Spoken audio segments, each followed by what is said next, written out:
Hello and welcome to the Courage Coalition. Today I am on with a guest and I am so excited to share her with you, but I'm also excited to hear her story person to person. I have never heard her story, but it's the power of the ask. I found Kristy on social. She's a friend of a friend.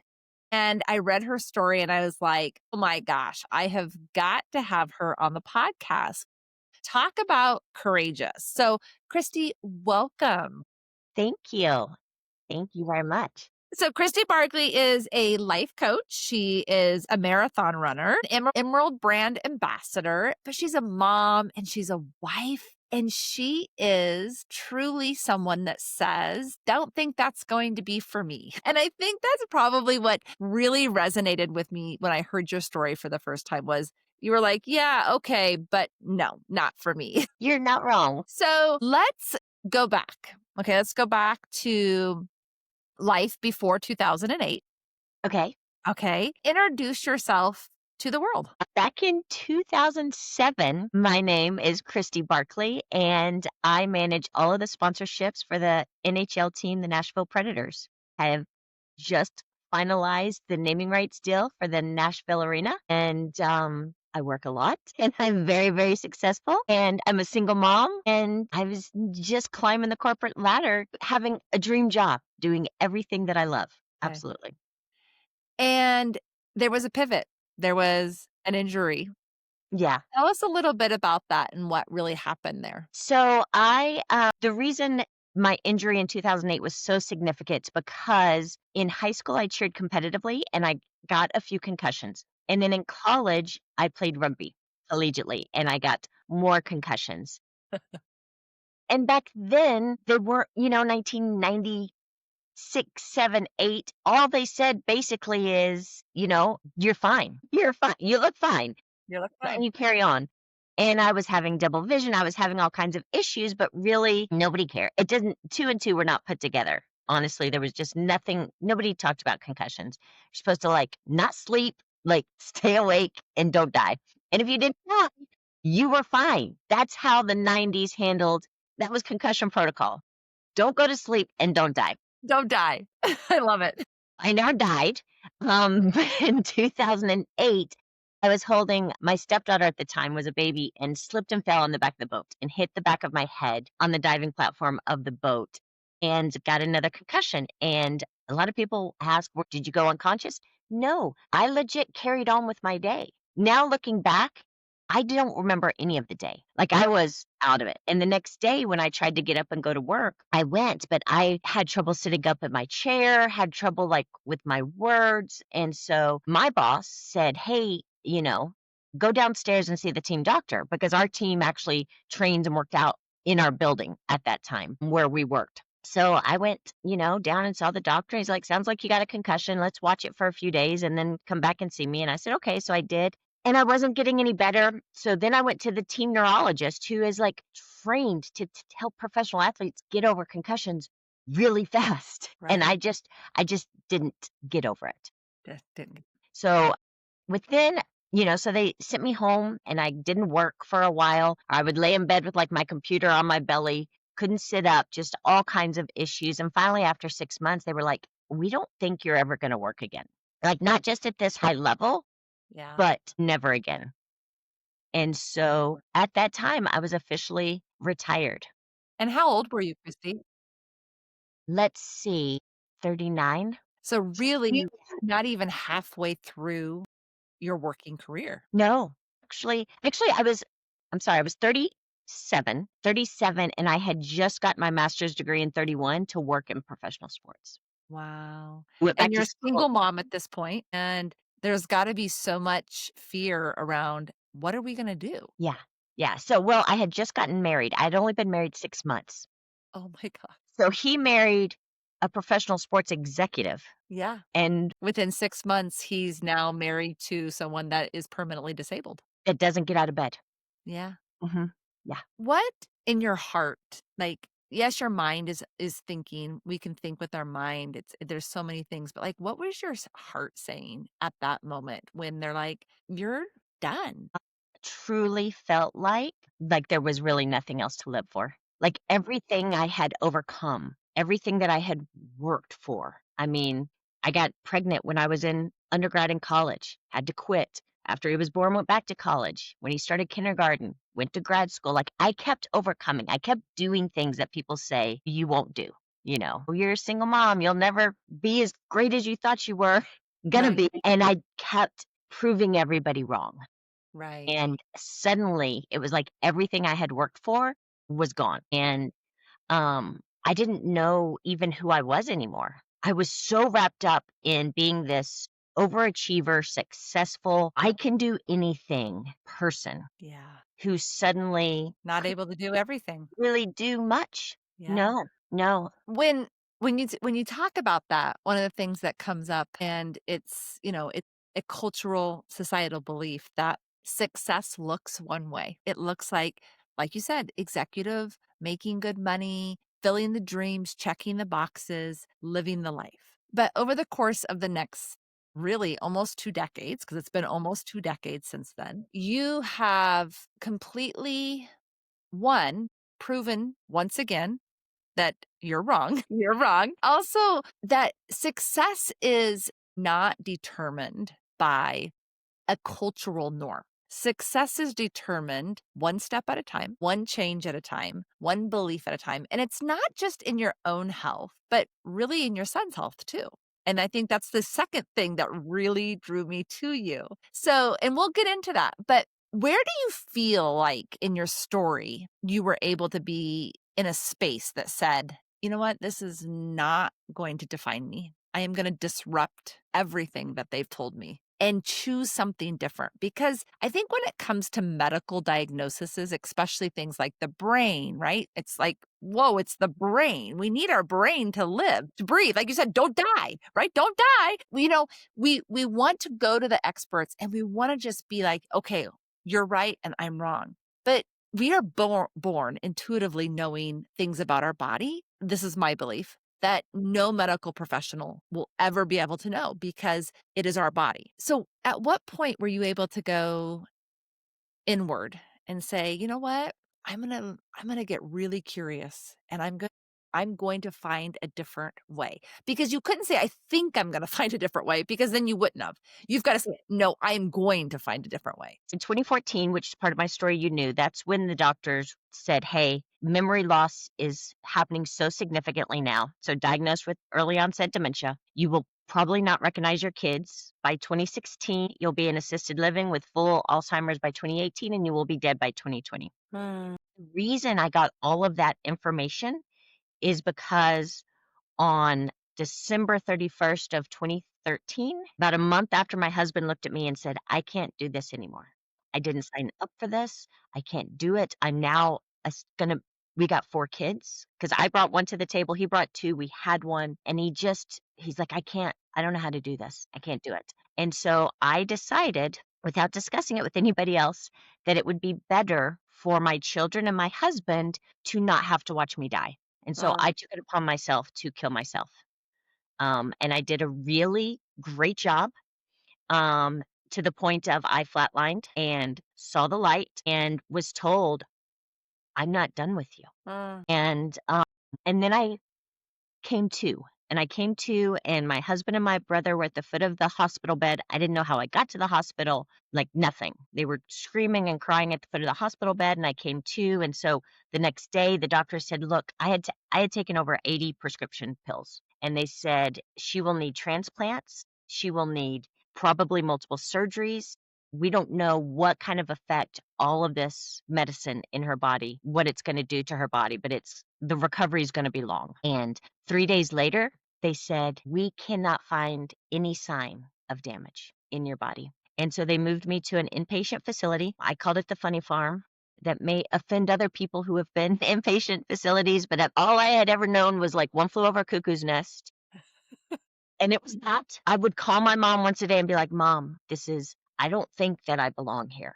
Like, I know I tried to kill myself, but these people are crazy.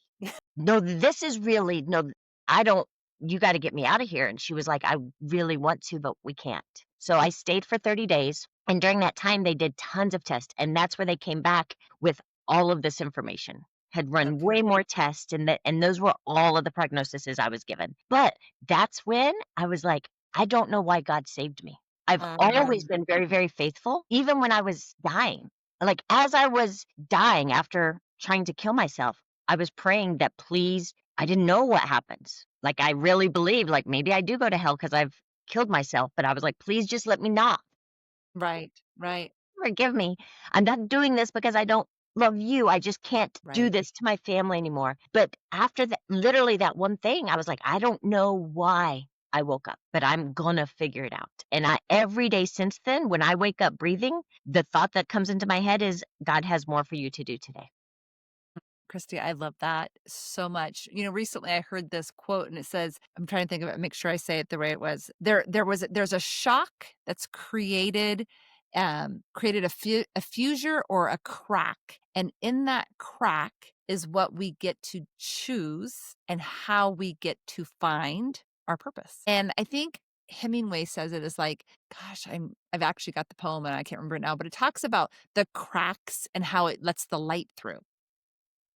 Like when we're not broken when we have cracks. We actually can finally see the light. And so when you're talking about that, I'm picturing all of this because your mental health had to have been so low, right? 4 children and a husband. And even like, some people might be saying, well, her husband was going to leave her. So, whatever. But your 4 children, you're like, I would be better off. They would be better off if I was gone because it would give them someone, I'm sure that all the words came, someone whole. It would give them someone, more able to take care of them, whatever, all the things. And you took this, a lot of people, when they're that low, would be going right back to the same place, the low, the why me? I can't even kill myself right? I mean, that's The only thing I've ever failed at. I used right. to, like, I do everything perfect. How did I mess this one up? Yeah. And like the doctor said, it shouldn't have. It shouldn't But have. so that's the question is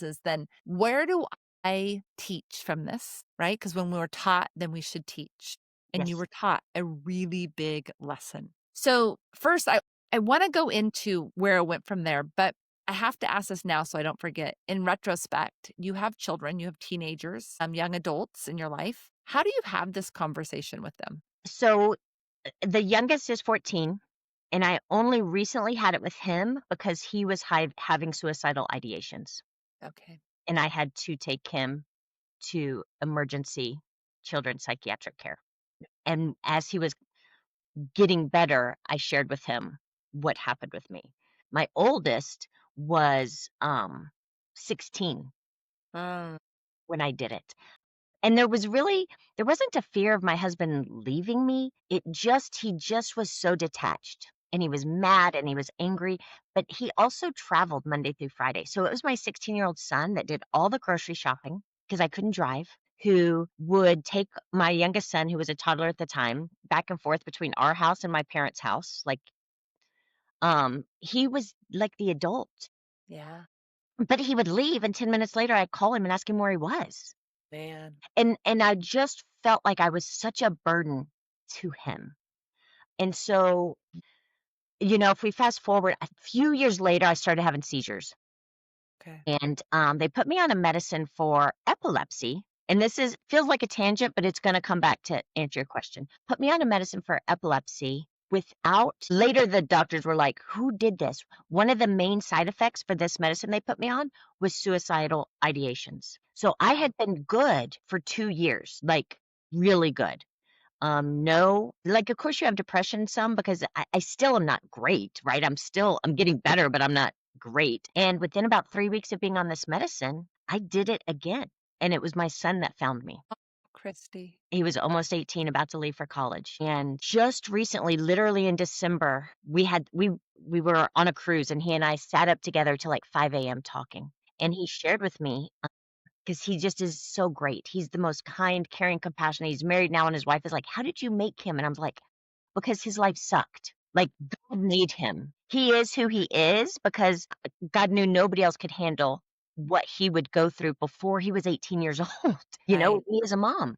Right. So he suffered concussions and had to stop playing sports completely because his side effects were similar to mine, and the doctors are like, "We can't chance it." So by 18, the things he had been through, but he said to me just this December, he said, I think in life we all have our horizon where that's just literally as low as life can be. You look at it as it's flat, it's as low as life can be, and just everything has to go up. And he said, when I found you that day, that is my horizon. Mm, And what it has taught me is to just never take anything for granted, to never not share love and appreciation for the people that I love and appreciate, never to not be grateful for every opportunity I'm given. Um, just, he said th- those were the worst years of my life, but also they made me who I am. mm, And I am who I am because of yeah. that. He turned his pain into purpose, and I don't think that most children especially can do that, but you just said it so eloquently is that God created him for me, right? For the situation that he would have to experience, and so also giving him that soul and that heart to know that even though that pain was so deep and so I mean, I can't even imagine, honestly, I can't even imagine the amount of pain he was going through, but to take it and be able to, 1, move on with life, graduate, build a family, do all the things that was in his heart, but to be able to turn it around and not be extremely angry at you. He has every right to be. Yes, And he does, he got his hardship license at 14 because I couldn't drive him. right? And his He school really had his childhood taken from him, whether that was your fault or not. But he correct. because of the concussion and the side effects, his childhood was literally in most ways removed, but then Mhm. your choices created a whole 'nother and I say choices lightly because But yes, but right, medicine-induced psychosis is real, and it's one of very many side effects of a lot of meds, but that was a choice that you made, and then it just took this next level of innocence, honestly, away from him. So for him to be able to turn that to the glass half full and I know it's been years, and that's beautiful, but our healing journeys are years long. So that's really actually very fulfilling because I was sad, I was scared it was gonna be a different, you know and it really it could be. He has could have every right to, and also because my husband is very emotionally detached from things. He's remarkable. He's the funniest human you'll ever meet, but he struggles to emotionally connect. And so, again, my son kind of carried that load for the family and helping support and just, again, God knew. And truly God made him who he is, because when I was going through it with my youngest son, when he was having mental health issues, I just was like, "I did Right. this to my family." Like, I was next level, like, I mean, I couldn't sleep. For days, I didn't sleep because I was just listening for his footsteps, because he might say, I'd say, "Good night.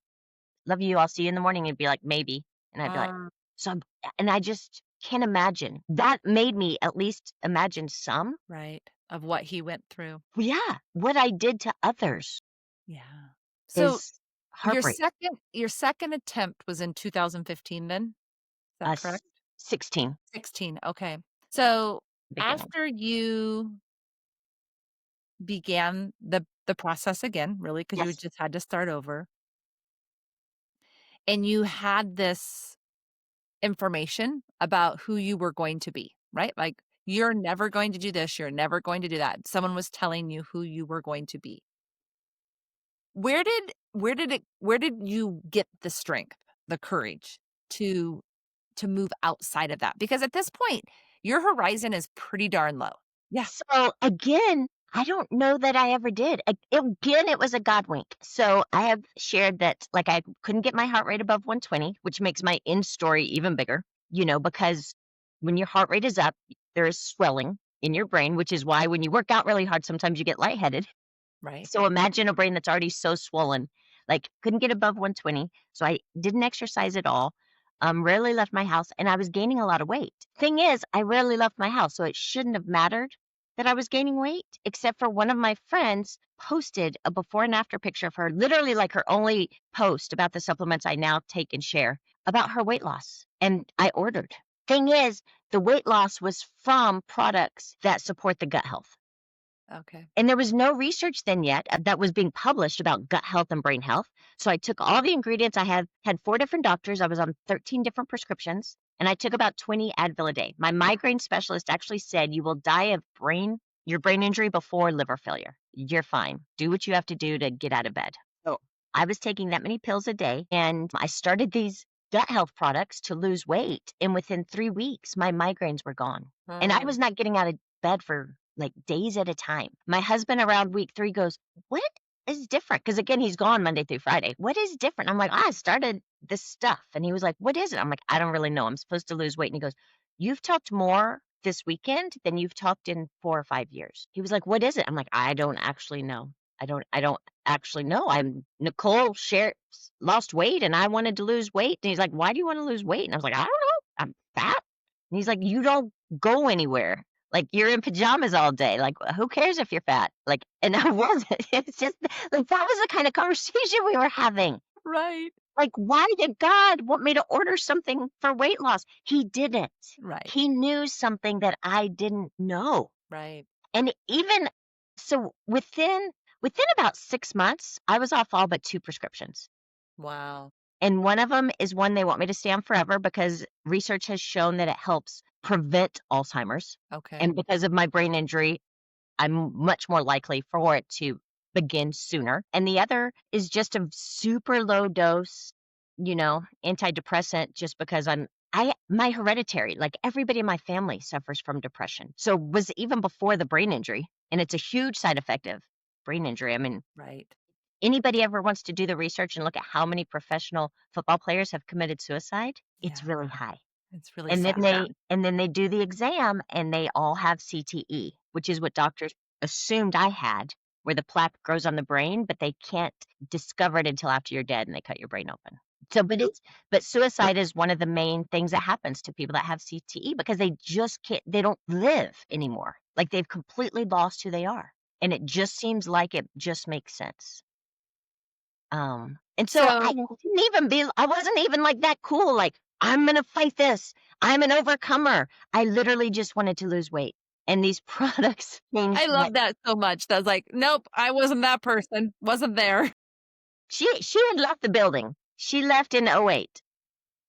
Okay. She Well, left in '08. And that's she's authenticity. returned. She is back. Yeah. She's Yeah. she's come back, but she wasn't no, she that girl just wanted to lose weight.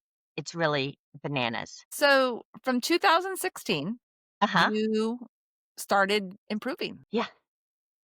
Mhm. Memory started coming back, conversations, like you said, the will to fight, the will to live, for lack of a better word. And all you know is that one, two things. God says you're here for more because he's now saved your life multiple times. And two, you started taking a random product so that you could lose weight. And in turn, it created a change and a balance in your body. So from there, okay, I've got to wrap my head around that. Your story is so big because I mean, we can talk about the products. I've talked about the products 100 times on this on the podcast. But just so you know, I will link Kristy in the links and her products, which is a Plexus product in the links. But from there, first of all, I want to know at what point did you realize that your son had a brain injury? His sophomore year Okay. in high school, Okay. the football coach called me and said, "You need to get down here. Isaac has taken a pretty big hit." He loves to make sure that we add the player that hit him during this practice continued onto the NFL. My Wow. son is 5'10". No chance in the world he would make it to any professional sport level of any kind ever. Really loved football. So we took him in. So fortunate that we lived in Nashville. So we went to Vanderbilt, which is a remarkable teaching hospital. And they had recently created at that time, that would have been probably 2014, the youth program. Wow. So they were studying youth Getting getting concussions. concussions. Yeah. He They brought him in and, basically what they do is they run a set of tests. First, they do the MRI, and that people are like, "I had an MRI, I'm fine now." They were checking to see if you had a brain bleed. Yeah. Concussions don't show up on an MRI. There's a million symptoms that you have that somebody who really knows, like even normal regular doctors oftentimes don't know what to look for Right, in right. concussions. And so the plan was they would check him every week. They suspected, maybe a week or two off school, and then he'd go back. He did not return to school for 3 months, Wow. literally missed almost the whole first semester of his sophomore year. And so, obviously, he recouped, but he had to stop Well, playing. that's the thing. We were like, "Well, maybe that was a one-time thing." So he asked, "Can I just give it another go?" So I said, "Okay." So he did. Then he got another concussion beginning of the next season. We go back to the same doctor. He's like, "This one's super mild." Like they ran all the tests. They're like, "This is super mild. He'll maybe miss a couple days." A month later, he's still out of school. They also, as a part of like their studying stuff, had all of my information. And what they said to us was something I'd never heard before and actually see very little published about it, but the research exists. Hereditary symptoms, concussion symptoms and recovery is hereditary. Wow. So if one of the parents does not recover, their brain doesn't heal quickly, because his first concussion, there was a kid that played football with him 2 weeks later who slipped and fell playing football outside, hit his head on a rock, had a brain bleed, had brain surgery, and was back to school before my son. That's Wow. how slowly he healed. So after the next one, they said, with your mom's history and with as slow as you recover, we recommend that you never play any contact sport ever again. So at the time, he played soccer and rugby and football. And so now we've Pre-contact taken, sports. yeah, we've taken everything away from him. Ugh. And so blessed. His football coach actually played in the NFL as a quarterback and had to retire because of concussions. And he sat my son down and he said, "As long as you want to stay a part of this team, number 53 is your jersey." I My love that. son never, unless he was in concussion recovery, never missed a practice, never missed a summer workout, and he has a state championship football ring, and he was the ball boy. The ball boy. He held the quarterback's ball. I love it. He was on the sidelines, and but he literally never missed anything, and the players and the coaches treated him, they let him help coach the freshman football team. Love it. Like, they helped him be, because They not help only was he dealing with my health at the same time while I was in high school, now he's lost everything because he's got the same stupid brain that I have that doesn't recover. Like, he has every reason in the world to be mad at me. He's right. And the thing is, the only thing he's mad at me about is that he's 5'10". Well, there's that, Mom. Yeah, it's my fault that he's so short. He got my genes, and that's the only thing he ever complains about when it comes So, to things he got from me. as you went through this with him and you're still healing, I mean, you're in a better place, thank goodness at this point that he's suffering these same things. Where did the curiosity at some point, the curiosity had to really take over your body, your mind, your soul about what am I missing? What is our genetics or what is the connection between the gut and the brain? How can I, because a lot of times, we'll, if it's for ourselves, we won't take the time. But when it comes down to our kids, it's time to figure this out. He's, 18 years old, 17 years old, and he's got the rest of his life in front of him. So how am I going to help him help himself? Yeah, you're absolutely right. That's when I did get so curious. That's when I uncovered that there was a doctor who back in 2016, towards the end of 2016, he was known for doing more brain scans than any other doctor in the world. He was the first doctor to come out and say, "We were wrong. The brain actually can heal and regrow." Because up to that point, what we had been told was the damage done to the brain is done forever. Forever. Yeah. And he was the first doctor I ever found that said, "I've got all the scans to prove it." Nutrition, gut health, not putting yourself in a place to get more damage. So, my family always joked that I should walk around with bubble wrap because once you've had multiple concussions, you get them really easy. So, like, I Right. could bump my head on a kitchen cabinet and be in bed for a week during Right. those times. And so, like, One time I had to go pick up my son from school because one of his buddies walked by and, like, bonked him on the back of the head. And then everybody was like, "What the hell have you just done?" Like, Isaac was out for a week from somebody being silly, and he's like, "Oh my god." But that's how easily we could be have concussions again, and so when I learned that the brain could heal, that's when, my child went on every supplement that I took, and all through college, on every single never stopped, like and also, as your gut gets healthier, it shows that the brain gets stronger, Right. right? And so he went to school in Ohio. One time he slipped and fell, blood all over the back of his head. He hit the sidewalk so bad, no concussion. He was back at school the next day. Wow. One time he woke up from a bad dream, hit his head on the cinder block walls, the bunk beds and the Yeah. cinder block walls in dorms, and he did miss 3 days of school, and then he was fine, where he used to be out for months. And Right. so he now at 27 doesn't miss a day because we know now that and it's not just to, like, fix it and then leave it alone. Like, it is constantly the gut and brain work so closely together that you just need to continually it's not like taking Advil. It's not like I got a concussion, now I'm gonna take my Plexus. Like, it is Right. just Consistent. Right. because of who we are and Yeah. what we are prone to, it's just is a part of who we are. Okay, so then as your son got older and he got married, does he have Mhm. children? Not yet. Okay.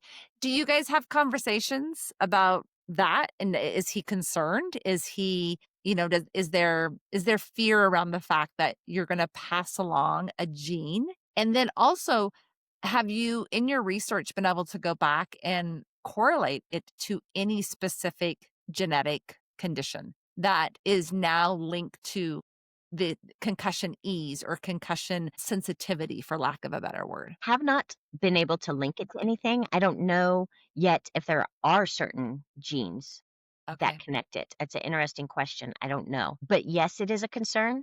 Yeah. Same as it is for my youngest son. When we put him in flag football, I was just like, I don't know. I don't know, but it was flag football, so I was like, this is gonna be okay. But that was like when he was 10, and it Yeah. still scared the bejesus out of me.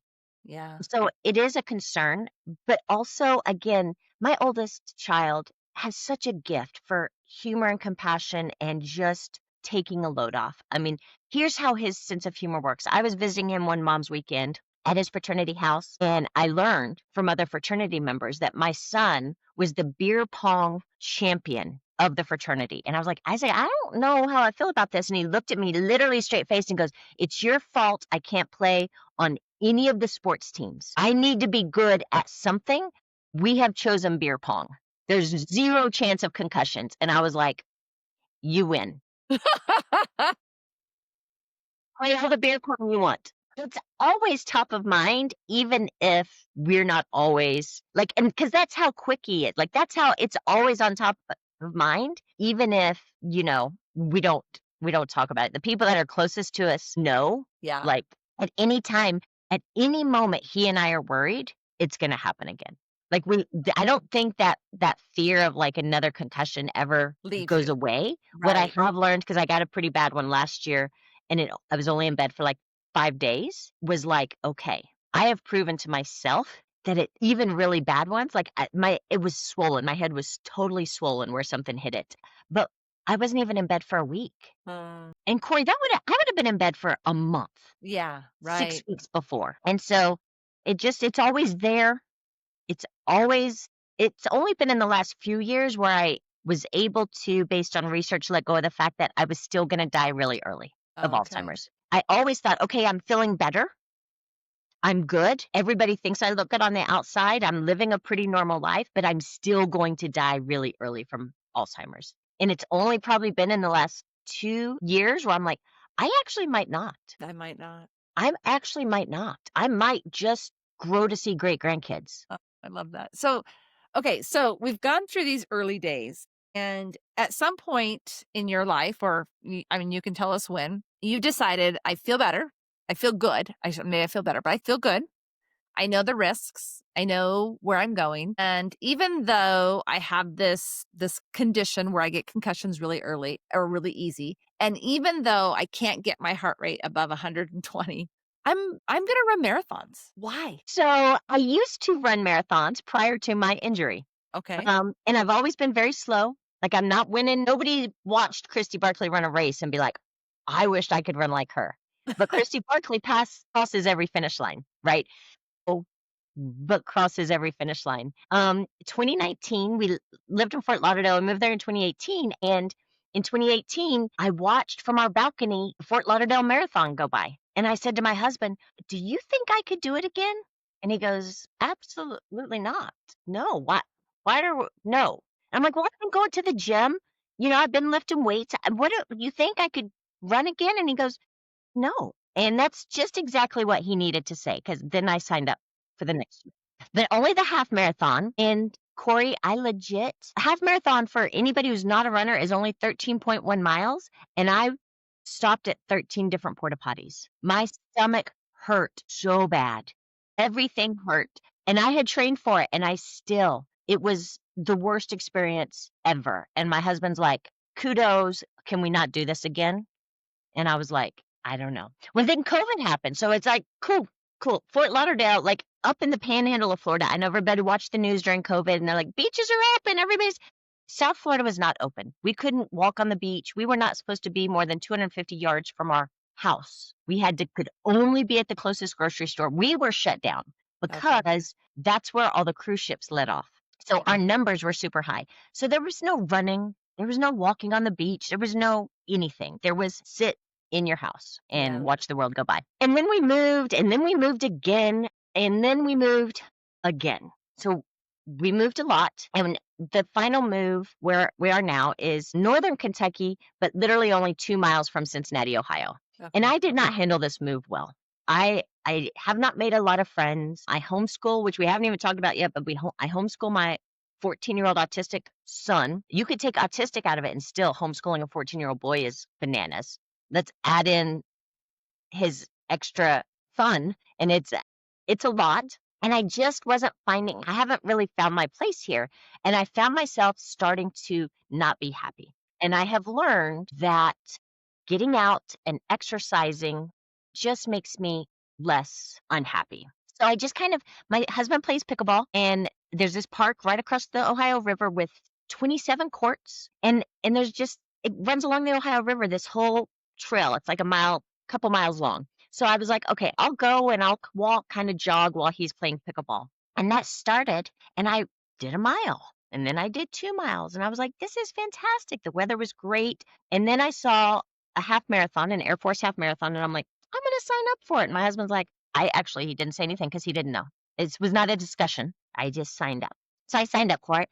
That was last September. It was a code red because it was so hot, meaning they can actually pull you off the course. Horrible. Like I finished, it's the first time I've ever run anything, even before injury, where I thought I was going to throw up on the course. Like literally thought I was going to pull over and just throw up in the grass. Awful. Horrible race. And I finished, and my husband's like, see, we shouldn't do this.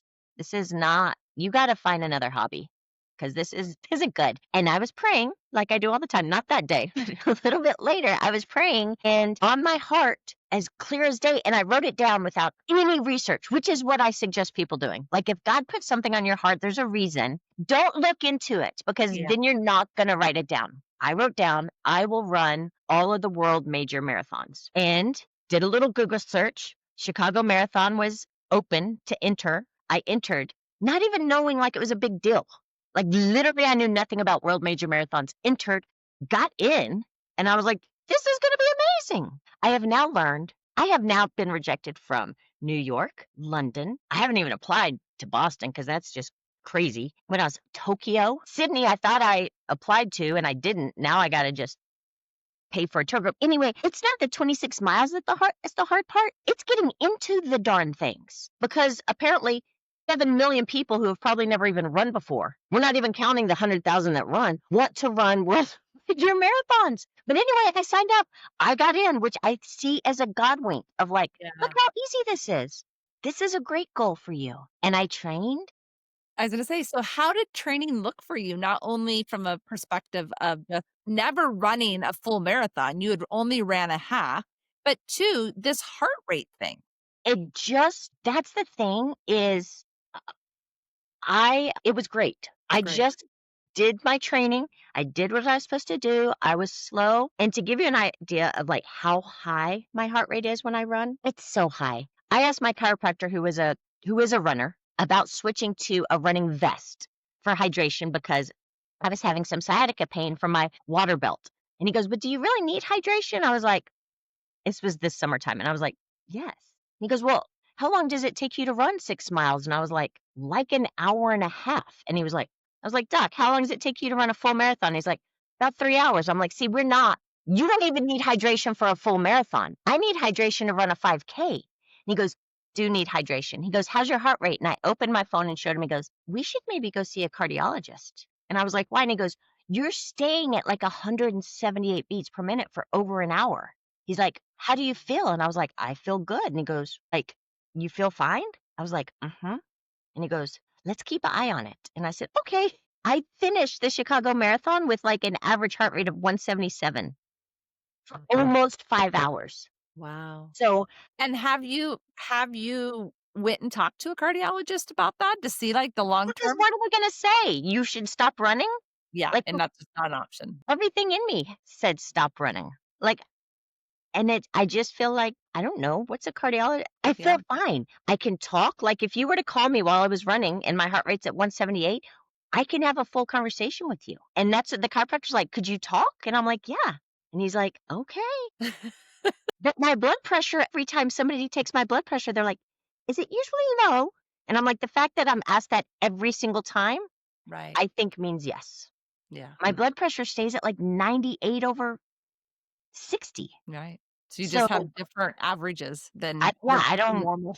Yes. Yeah, and my brain just I didn't know how it was gonna feel going for that far, for that long, and every long run, because that's how marathon training works, every Saturday, you go a little farther than you've ever gone before, and I just would be like, "I don't know." And sometimes I would come home and, like, nap for a few hours, but that's not because of my brain injury. Talk to anybody training for a marathon and let except the elite athletes, us normal humans, and they come home and they're tired. Right. Like, It's a long ways. that's a really long time to work out. Like, Yeah. people run, like, 5-minute miles, they don't run for a really long time. People that run 12-minute miles, we're running for a really long time. We're tired. So you went to the marathon, you finished the marathon, and I just have to, like, ask, what did it feel like to cross that line after the previous almost 2 decades of nothing but being told what you wouldn't do? It gives me chills just to even think about it. I immediately called my best friend, who was my college roommate, so she's been there for everything, and just bawled and was like, "I did it." Like, all the doctors that said I would literally never do anything ever again, I did it. I did it, and there's literally nothing I feel like that I can't do. No, right. This is gonna be a little bit of a pivot, but it's on my heart, so I have to ask. You have a severe brain injury. Your oldest son has a severe brain injury, and as your youngest son begins to age and get older, you guys get an autistic diagnosis. How does your pain, your experience, make you a better person, a better parent for a child who has a neurodivergent? So, neurodivergent is the word, you guys, but what it means is that his brain works differently, right? How do you think God blessed you to be his mom? 100%, if I had not had my brain injury, I would not be able to parent him how he needs to be parented. As I mentioned in the beginning, my focus was career. I was 100% truly believed that because I broke all the cycles. Nobody before me had ever gone to college. Many of my family didn't finish high school. Like, I didn't grow up like being told, "We go to college and we do great things." Like, that wasn't who I was raised to be. I became that on my own. And I just thought that if I could show my kids how successful I could be, that that's what being a good mom looked like. Then I realized I was missing everything. And from Andrew being very young, I just parented different. One, I was home and have done different work from home things prior to Plexus, but I was just always with him. Yeah. And I remember every time something would happen with Andrew, I would say to my husband, "Who took care of this for Isaac?" And every time he'd go, "Your parents." Um, And I'm like, "I missed everything." And he goes, "Yeah, you did, but you didn't care." Because we had discussions. He was like, "Don't you feel like," before we got married, he's like, "Don't you feel like maybe you should be more of a mom?" And I'm like, "He's good. My parents love him. I'm working. I'm setting this great example. He's good." And then I, s- I now am the mother. I mean, my entire story makes me who I am. Right.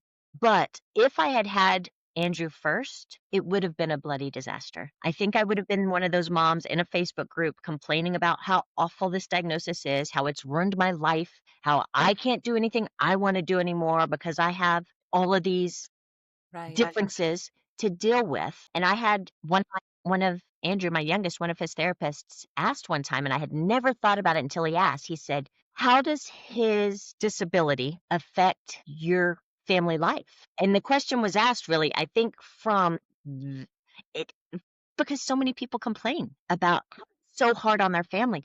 And I said, "You know what? Not at all." And he was like, "What do you mean?" I said, "I am in a position now in life that I am able to create my day around what's best for him. I own now 2 businesses that I run successfully. I train for a marathon and I do a lot, but everything I do has such time flexibility that I'm able to take him to every therapy appointment, Yeah. every speech therapist, every occupational therapist, go sit with him and homeschool him. I don't know that I had that in me. Do you feel like at 14, 'cause I think you said he was 14 currently, right? That so first of all, is he a highly functioning autistic child, middle, low, Middle, he's level 2. level 2? Okay. He's level 2. So do you feel like you can have conversations with him that make you like, just something to the fact, like, I remember when I couldn't make my brain do what I wanted it to do, or I remember people looking at me and going, "Why does she do those things?" Do you feel like that compassion has changed because you do know what it feels like to some degree? Autism and a brain injury are not the same thing, but they are both neuro conditions. Yeah, similar discussions to that, not exactly like that. I do like that idea because I have not had that conversation, but things we've had discussions like, "Why do you take so many pictures?" And I said, "Because there was a time when I used to look at pictures, I didn't remember anything. And Isaac and Cass and Soph would have to tell me the story of what was happening in that picture. And I don't ever want any of us to not have the memories again. So I just take pictures of everything so that we can remember because I don't know if all of a sudden we might forget again." And I'm able to just have the compassion, I think, of understanding that the brain sometimes just doesn't work the way you want it to. Like, I originally went to college to be an accountant. I did not stay in that degree. That it was is not really my personality type, although I could do the math, did not suit my personality type. But after my brain injury, I had to use like a calculator for simple math, like, two and a half Recently, dozen. Like, so I know what it's like to like know, but not not be able no. to do it. And so to watch him, I can just sit and go, "Okay, let's take Yeah. our time." What point did you feel or did you know that in his beauty, he needed something more? And I'm referring this back to you recently put a post about him flying. Okay. And I mean, he's 14. Mhm. So at what point did that like even cross your mind? Because I'm sorry, I don't know that I would feel very comfortable putting my 14-year-old in an airplane. Okay, so his and most people may be aware that people with autism usually have something that they hyper focus on. Yes. And my son hyper focuses on World War II history Okay. and World War II battle equipment. So he could tell you every single thing about any World War II tank from any country, any aircraft carrier, any airplane, any like the hyper focus. You could ask him, "What did you eat for lunch yesterday?" That's stupid because he eats the same thing every day. So, but you could ask him like, "What was your favorite YouTube video yesterday?" And he'd be like, "I don't know." But you could say, "Tell me about the, German tank that was used in April of 1941, and he would not shut up for 45 minutes. Okay. So because he's homeschooled So he doesn't it would be easy for him not to have a lot of social interaction. That would be the easiest because he really would prefer to never leave the house. But a year ago, someone shared with me about Civil Air Patrol. And I don't know if any of your listeners have heard of that. Have you heard of it? I haven't. It's like JROTC, but for the Air Force and Space Force. So it's the number one recruiting group for Air Force and Space Force. Okay. And they don't do it in high schools. It's separate, but it is for that age group of Okay. kid. And I signed him up for it. And he goes every week and they study airplanes and space travel and cybersecurity. And one of the things is they get free flight lessons because it's the Wow. Air Force recruiting. So where the major source for fighter pilots come from. They have That's done amazing. Civil Air Patrol. So it wasn't like I was like, let me put my kid in an airplane. No, he fought it tooth and nail. It was everything I could do to get him out of the car when we showed up at the airport.